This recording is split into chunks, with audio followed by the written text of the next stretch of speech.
Mayong adlaw guys, mao ning barkoha ang gisakyan sa akong bata, gitrabahoan niya diya guys.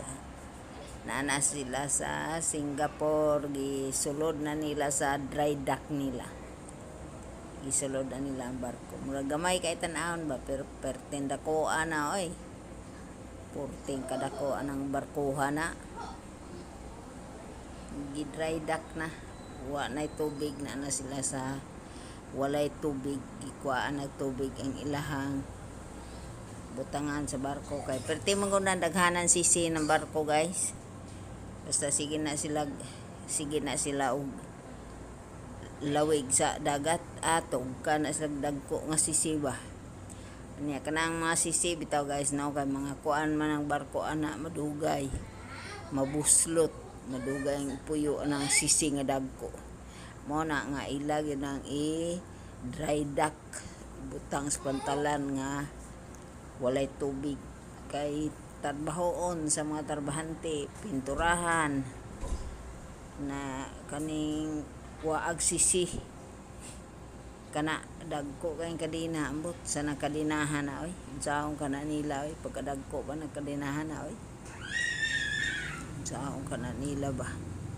panghigot siguro na silang mga kuyawa pud anang barko oy kuyawan magukuan ng barkong tanaw kay dako kay tao nara sa maglawig ra permi sa kuan ba kadagatan ba oh guwapo kay kadina yelo color tindako ao sa barko tindako sulod ay dako kayo oh ganahan di po kuya kay naong oh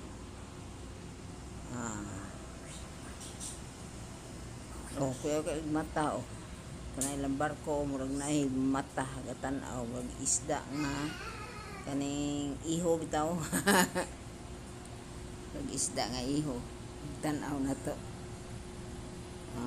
ambot saong kana ko pag-explain na barkohang na mata oy Lisoda boys obera na niya takasayo do at ako isang tong portenda ko ang apartment